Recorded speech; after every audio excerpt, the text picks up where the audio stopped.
land of parting, losing and leaving, party on the lost and dark this, and party on the taking, and the bereaving, lies the summer land of bliss.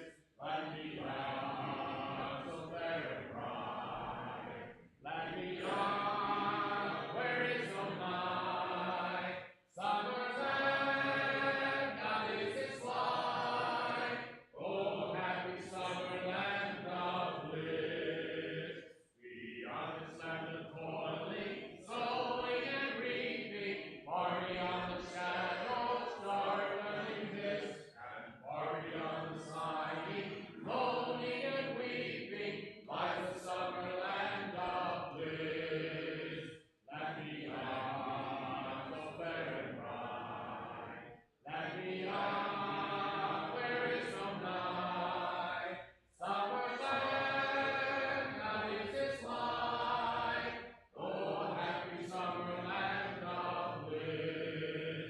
Beyond this land of waiting, seeking and sighing, party on the sorrows, darkening this, and party on the pain and sickness and dying, lies the summer land of bliss. And beyond, so fair and bright, and beyond, where is no night, summer's land, God is its light. Oh, happy summer land of bliss. Has someone been asked to lead a prayer? Yeah. Okay. After this song, Dr. Jim Huntley will lead us in prayer. Blessed assurance, Jesus is mine. Oh, what a foretaste of glory divine. Heir of salvation, purchase of God, born of His Spirit, washed in His blood. This is my story, this is my song, praising my Savior all the day long.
the classes for our children, young people will be dismissed.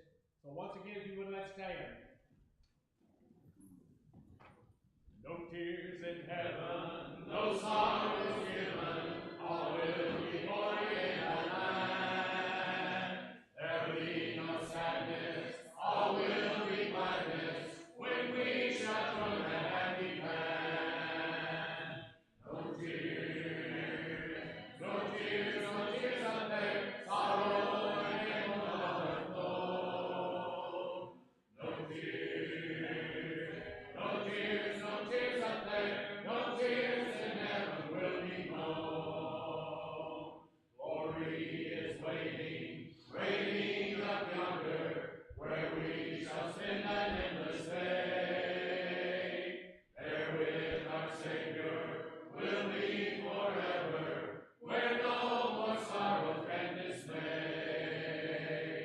No tears, no tears, no tears up there, sorrow and pain will all have flown.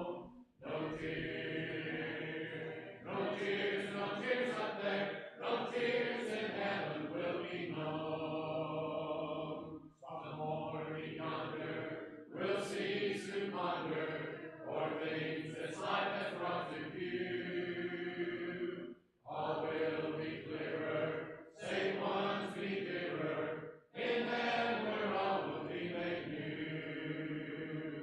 No tears, no tears, no tears up there, sorrow and pain will all have flown. No tears, no tears, no tears up there, no tears in heaven will be known.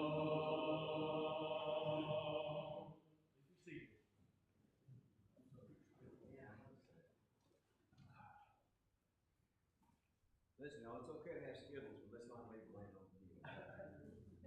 it's temptation. Mine are still here. We'll be doing this for a while. Don't touch this. What if I see Kevin? Well, Kevin, I'm probably right now, he's Elena being the beautiful wife she is, gave him a happy pill before I left.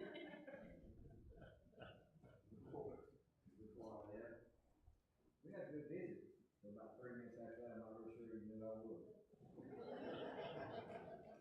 We all need a happy pill every once in a Got while. that right. If I was her, I would have waited until I was there to give him the pill. See, you're going to waste like 2-3 hours.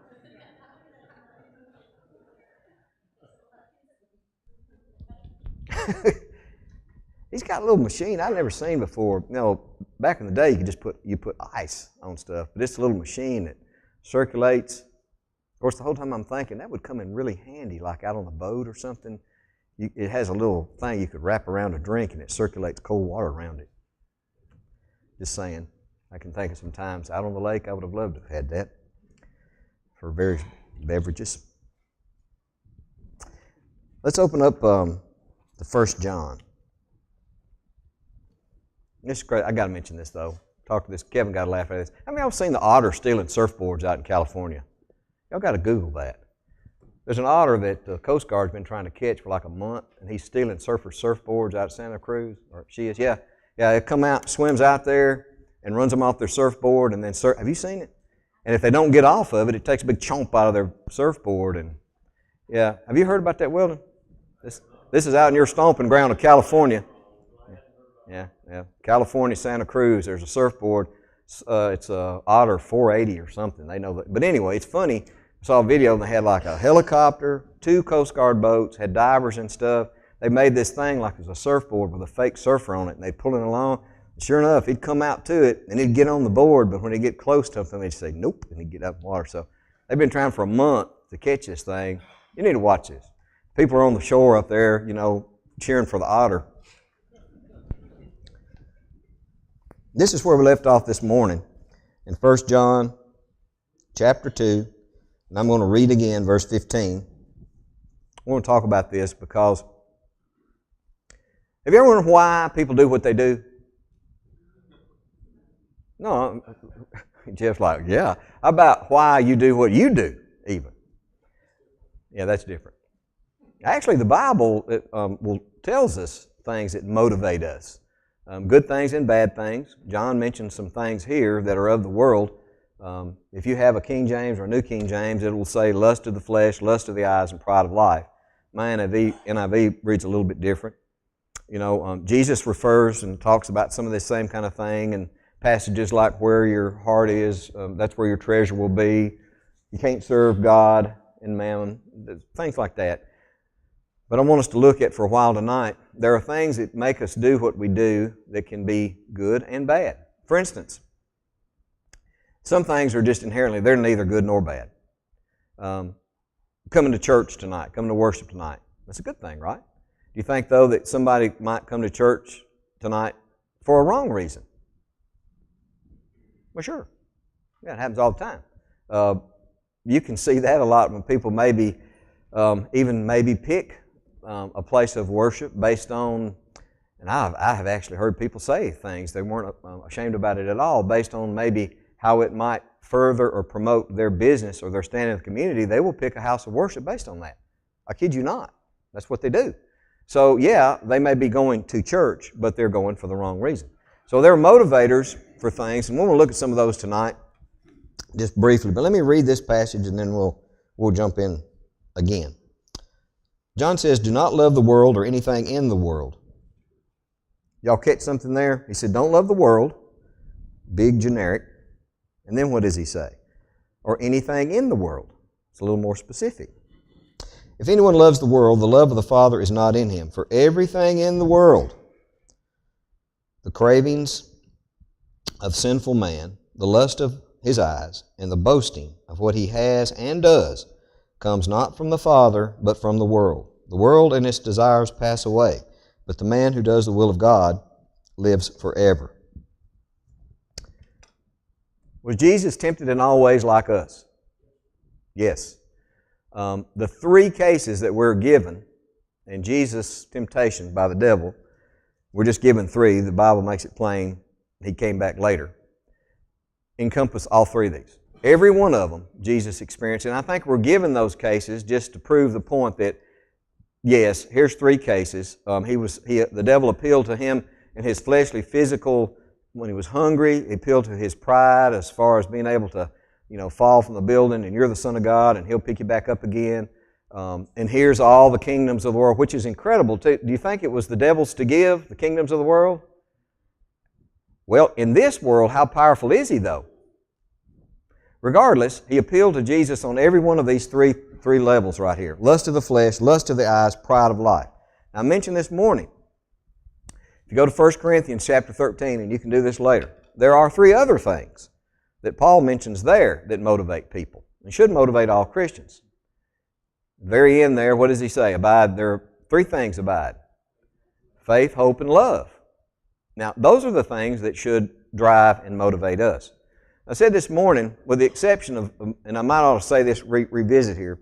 Now, little fellas that maybe aren't accountable for the things they do, this might not fit them as far as things that motivate them, because even little fellas as old as Tucker, there are things that he sees, and based in his mind, to achieve that, it's a different measurement there. Now, that age of accountability, that's just a term I've heard all my life, that's different for different people. But as far as adults are concerned, you can take either lust of the flesh, lust of the eyes, pride of life, or you can take faith, hope, and love, and they will be your motivators.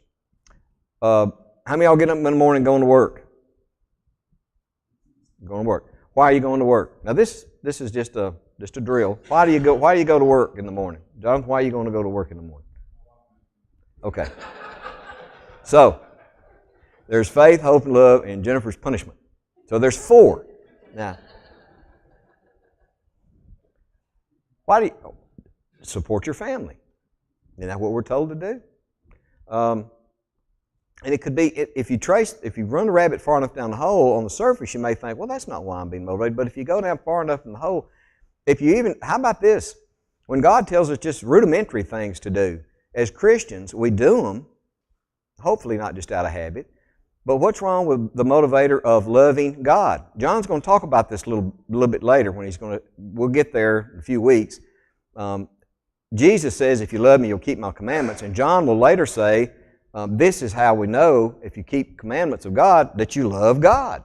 So all of these things that we do in our everyday life, it may seem to be just day-to-day routine things. If you're a Christian, the root of it, and the reason you're doing it, is because of your love for God, or because of your very faith in God, or because, and this is a big one for me, how about hope of something better than this life? Faith, hope, and love. The opposite of that can be true too. John says these are the things that motivate things in the world, and they don't come from God, they come from the world, they come from the devil. Lust of the flesh, lust of the eyes, pride of life. Let's talk about the pride of life for just a minute. And your version may read different, but different ones have different words in there. A boastful, self-promoting, look at me attitude. In our world that we live in today, it's a serious problem. And it comes in all levels. And whether it's, in the world at large, or sadly, even when it drifts over into the church, self-promote, and it's not new. There were people in the first century that desired preeminence and wanted to even place themselves over Jesus and the apostles. So this is not a new thing. Where's the danger? Why is speaking highly or thinking highly or promoting yourself, why would that be wrong? John says it is. Why is it wrong? What's wrong with blowing your own horn? Well, it's a statement about humility, that's for sure. What else? What else will it cause? If you're in any kind, how about in the workplace? Have you ever known somebody that's a self-promoter? What naturally is a byproduct of that with the other workers? Annoying? Yeah, well, that's to say the least. How about divisive?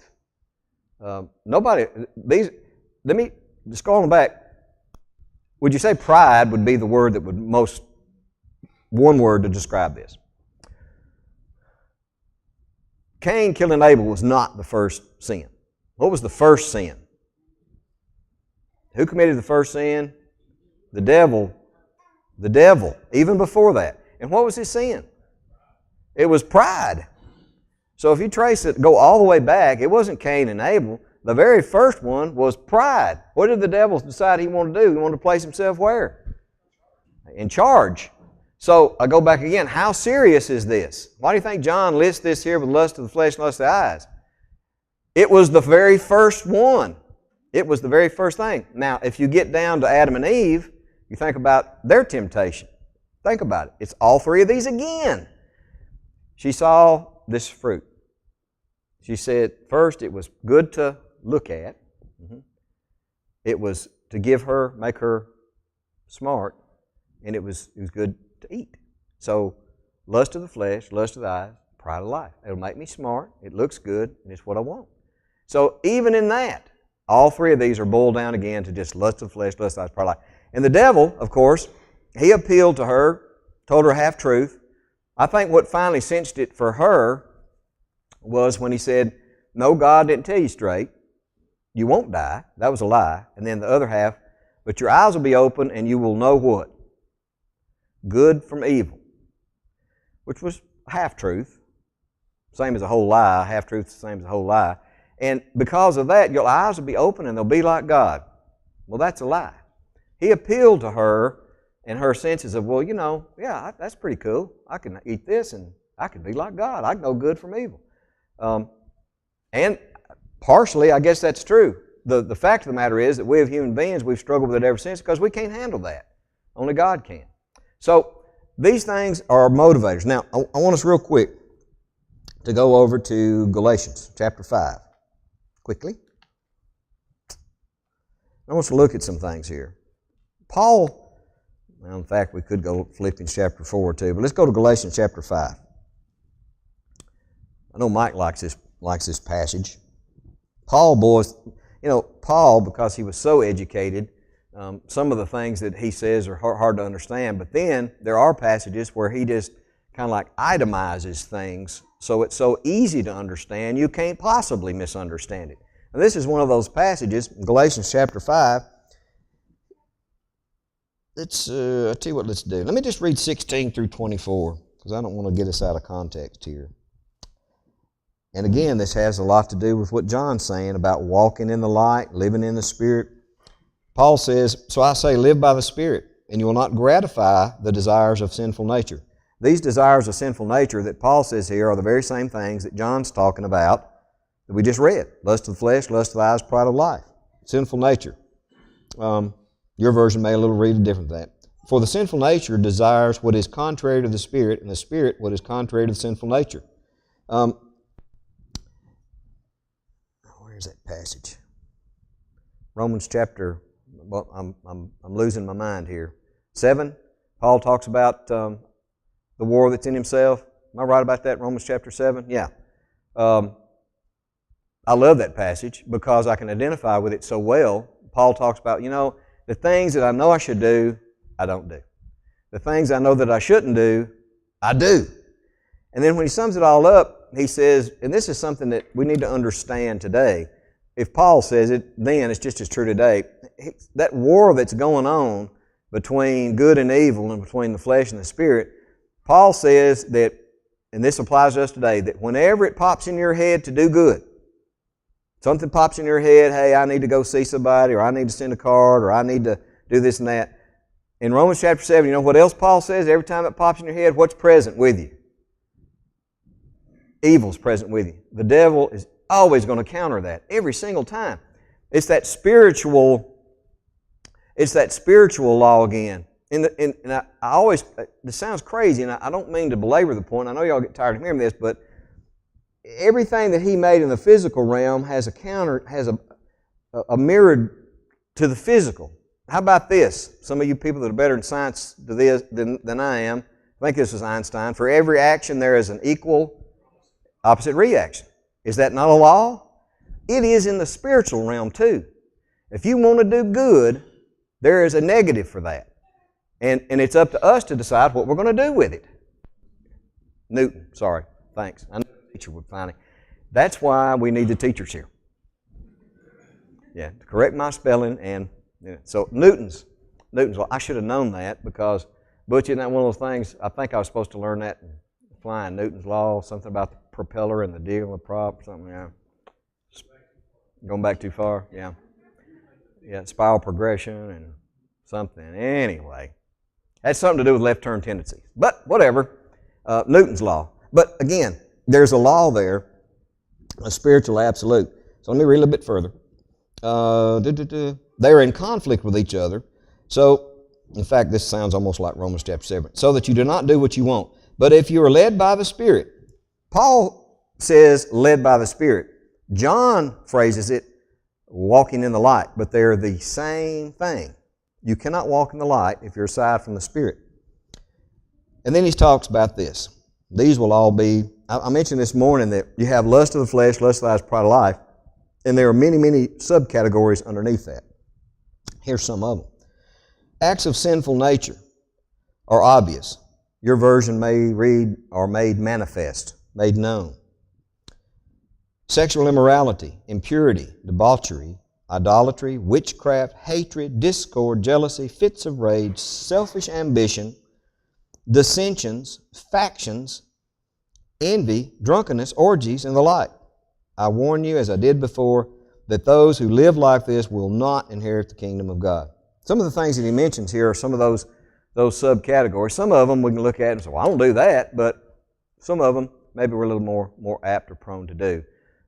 Dissensions, fits of rage.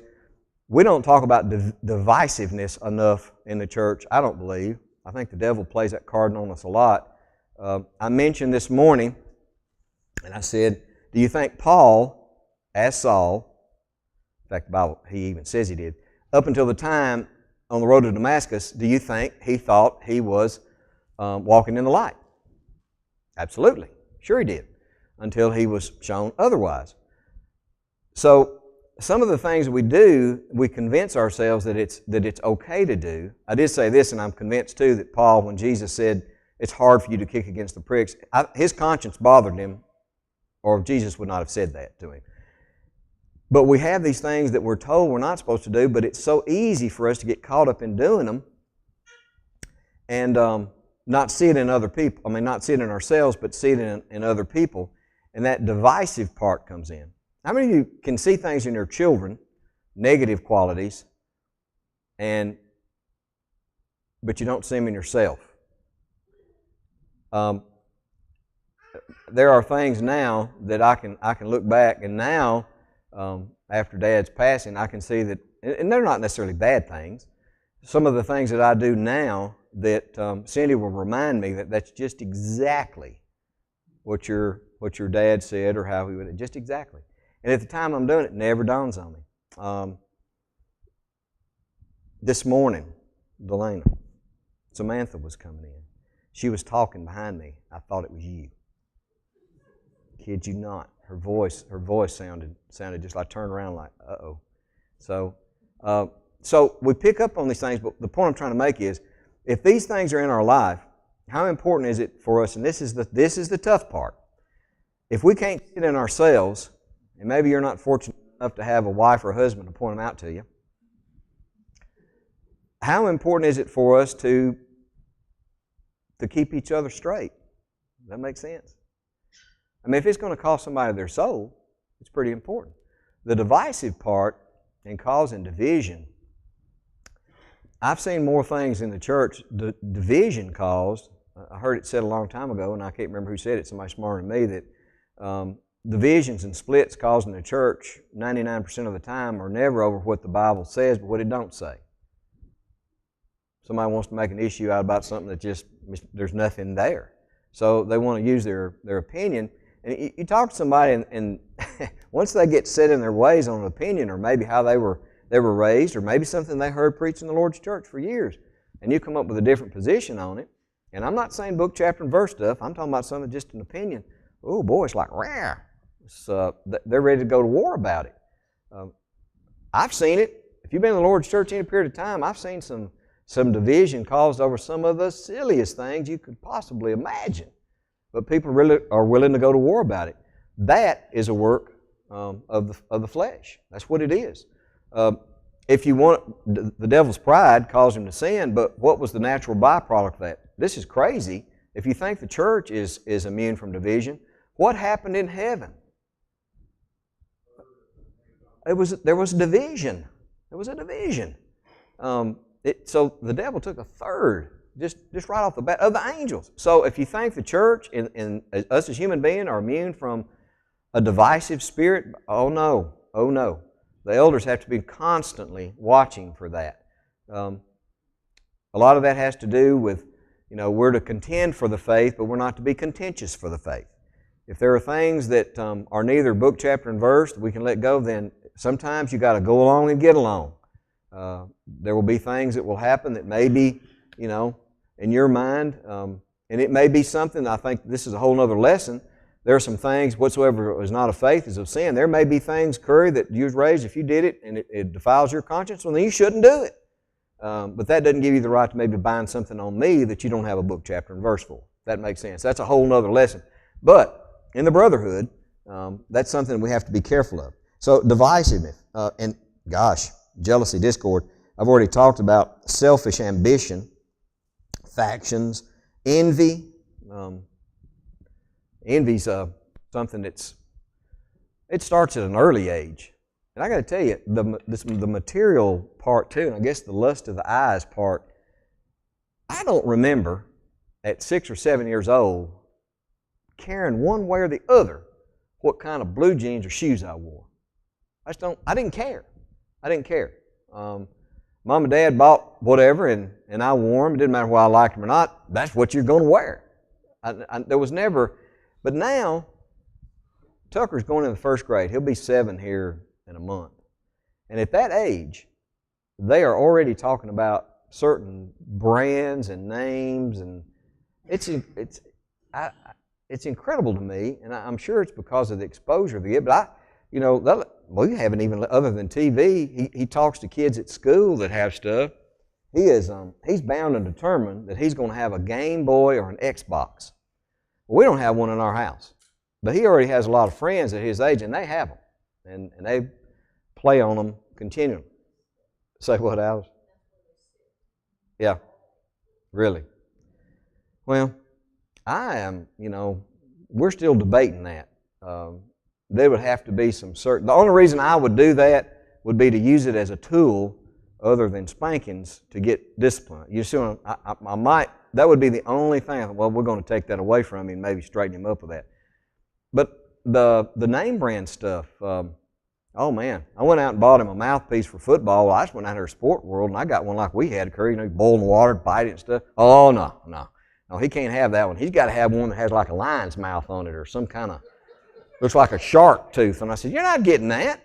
You're not getting that. That was like $30. So you're not getting a, no, this will protect your teeth right here. He's wanting a face mask because somebody he's watching to have it's a visor. I know. But he's like 7 years old and playing pee-wee football and he's wanting a visor. I'm like, are you kidding me? No, you're not getting a visor. First of all, he can't see as it is. He don't need anything else in his way. He can't. We got him these special glasses, and the coach doing this like the ball moves, and you're supposed to move with the ball. Well, Tucker, he can't see the ball. He just watches everybody around him, and they're moving, so I'll move too. So now he wants a visor. But here's the deal. Cindy bought him some cleats at Kmart. Oh no, we can't have Kmart. Not Kmart. That shows how old I am. Walmart. He's got to have. I can't remember if they're Nike or one of the name brands, but. If it's that way when they're that young, and here's the deal, y'all, there's nothing wrong with buying nice stuff and keeping your kids, properly dressed. But when they start seeing at such a young age that it's what you have defines who you are, wow, what a dangerous thing. And it's bad. Our society is just rampant with it. And that has to do with what John's talking about and why it is so, so dangerous. So,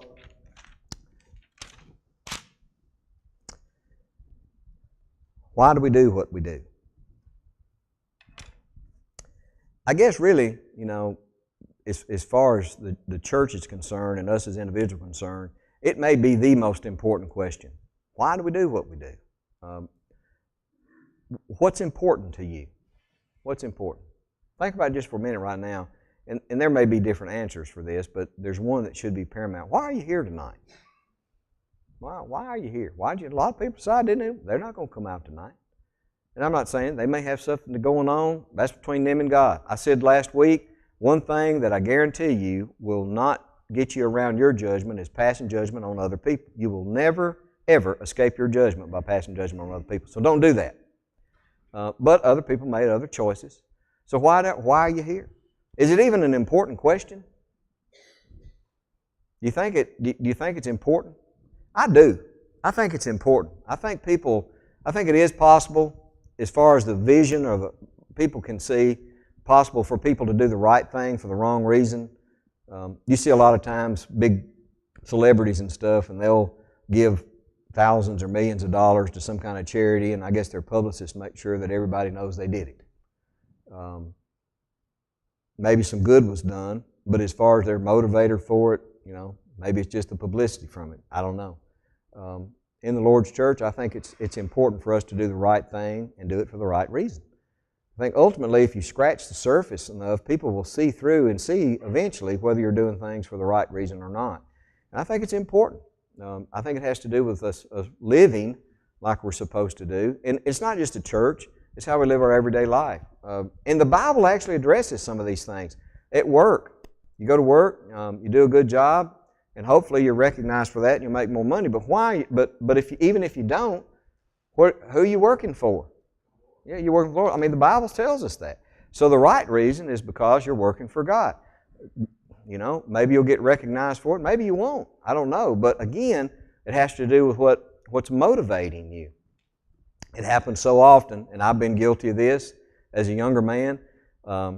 People will choose a job or a career, and that money dog's out there, and they will make a decision based on that, and maybe end up, even maybe for their whole life, stuck in a job they don't even like. They may make lots of money, but they don't even like it. Don't even like themselves. I have seen, in fact, I read an article about this just recently. A lot of baby boomers that got stuck in that trap back in the 60s and 70s later in life decided, I didn't ever even want to do that to begin with. And they start doing something else. And maybe not making as much money, but they're a whole lot happier doing it. So there's a lot to be said about that. Don't let that be the driving force. The classic example of that in the Bible is Lot and Abraham. Lot made a decision on where he would live, by who he could do business with, and a good customer base, and wow, he paid for it seriously. He paid for it. The most, I guess, prophetic words in the Bible is Lot pitched his tent toward Sodom. Wow. And he paid seriously. So that's why I think John says what he says here. These things are not from heaven. They are they're from the world. They're from the evil one. And they're so easy to slip into our lives. Paul, in his recipe for peace and comfort in Philippians chapter 4, there's a laundry list of things that Christians should think on, noble things, lovely things, things of good report. If peace is something that seems to be elusive to you in your life, again, it's one of those spiritual laws, then chances are, very good chance, you're consuming things in your life and digesting them in your mind that are not the things that Paul talks about in Philippians chapter 4.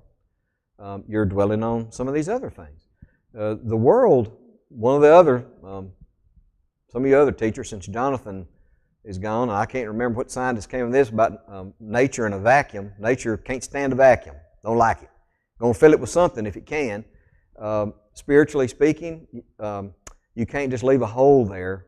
If you don't fill it with good things, I guarantee you the devil will fill it with bad things. There cannot be a vacuum there. It's just a law. A lot of people think there's somebody that maybe looked at this. One of Jesus' parables. He talks about a fella. I don't know if it was real or he just was using it as a parable. Who had a demon cast out of him. He didn't fill himself back up, and that demon came back with more demons. Found the house clean and swept, and hello, we're back. Worse than he was. But the lesson there was he didn't fill it back up with anything. He didn't put anything back in it. So these are the things we need to fill our minds with in Philippians chapter 4 and verse 6. And I don't know. I see, and I'm so glad we had the service we had this morning in appreciating our teachers because there is an influence factor there. You don't have to go to school with the Bible under your arm to show people the Bible. In fact, the people that influenced me the most, that's not how they did it. I saw it in their lives. And this was the two first ones that I thought of. They were public school teachers at Lebanon High School. Super, super good. Man, they're super good people. And taught me things that had nothing to do with a textbook. Just basic things that, some of them used different ways of teaching it. Some of them a little more softer-handed than others, but there was and I failed to mention him this morning, but I need to mention him now. In my 6th grade at McLean School, I had a 6th grade teacher, Mr. Poston, and I think he might still be alive. Did you? Well, I thought a lot of him. Charles Poston, was that his name? Charles? Was it? Charles Poston? Super good guy. My principal was Mr. Watts. Me and him had several unpleasant encounters. But he was a good man. He's funny, you think about 50 or 60 years gone by and you can still remember some of these people. They had to make some kind of impression. I mean, wow, there are people that I know that I came in contact with that long ago too. I don't remember them, but I just remember so many people that made an impact. I know, Carolyn, how long did you teach? Long time. Yeah. Still, teaching. I said this morning, it's sad that it's not appreciated as much as it should be. We'll pick up next week with some more. John, I don't want to go any further. It's kind of 1 John's kind of, it's all the same theme and all the same thought, but he comes at it from different angles sometimes. It's just a good book. Anybody have anything else you want to say before I jump into something else? I don't know what your needs are tonight. I do know that when we go out in the world tomorrow, whether you're going to work or going to school to work, could be either, both, people are observing us, and people do recognize, if not immediately, after a while, what motivates you your love for your family, your love for God, your love for church. They pick up on that. They'll pick up on that.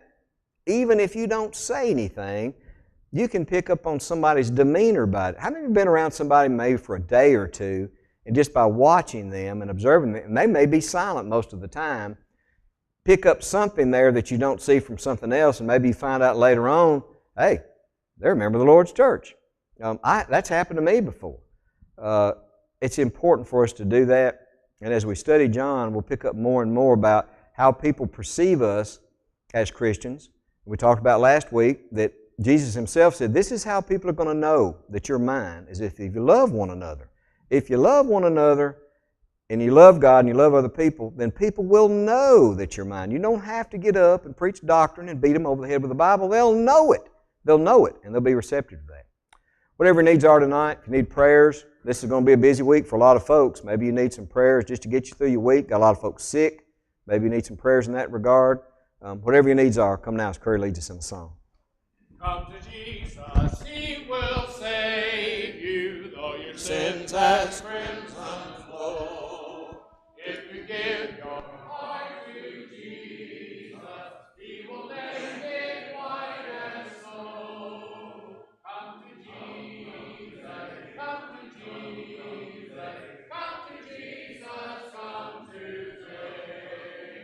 Come to Jesus, come to Jesus, come to Jesus, come today.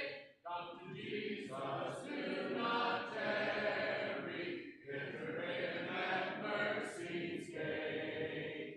Oh, delay not till the morrow, lest thy coming be too late. Come to Jesus, come to Jesus, come to Jesus, come today. Come to Jesus, come to Jesus, come to Jesus, come today. Come to Jesus, dying sinner, other Savior there is none.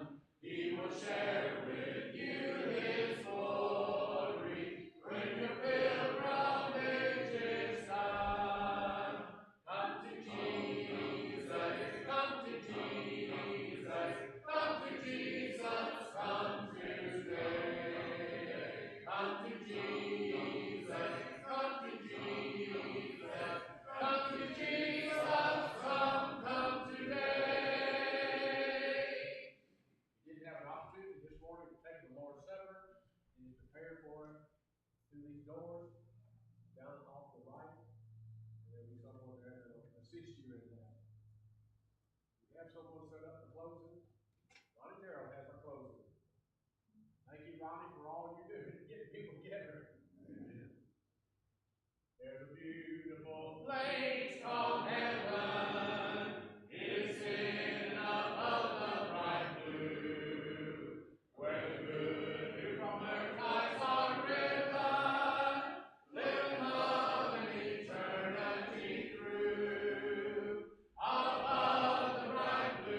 Lord, to be your will, we ask you to look down on each and every one of the schools in our nation.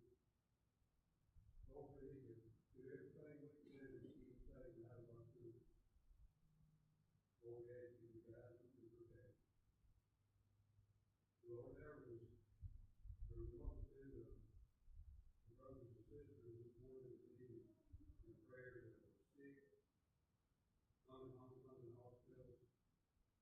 Lord, I can't mention them all, there's so many of them.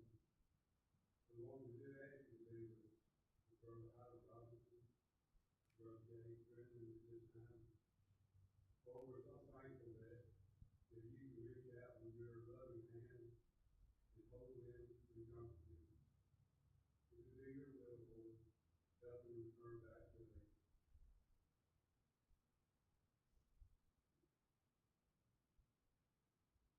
Lord, we ask you to go with us as we lay your set place. We ask you